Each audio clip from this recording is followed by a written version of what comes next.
Really, who are you? It is a question that keeps coming back in our minds when we're alone and thinking. How do we discover our true selves by removing what we show to others? In a busy world with lots going on, it's easy to forget who we really are inside. We get caught up in what people want from us and we feel the pressure to fit in.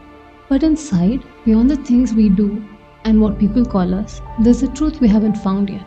Knowing yourself is not a destination, but a journey of self discovery and self awareness. It starts with being ready to look inside yourself, face your fears, and accept who you really are.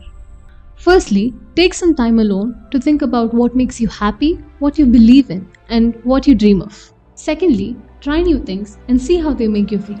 You might discover interests or passions you didn't know you had. Thirdly, talk to people you trust about the things you feel. Sometimes people see things in us we don't notice ourselves. Lastly, don't be afraid to make mistakes or change your mind. Learning about yourself is a journey, and it's okay if it takes time. Remember, understanding yourself is key to living a fulfilling life. In our next video, we'll explore why discovering your true self is so important. Here at OaksGuru, we are committed to guiding you on this journey of self-discovery. Stay tuned and subscribe to join us on this transformative path.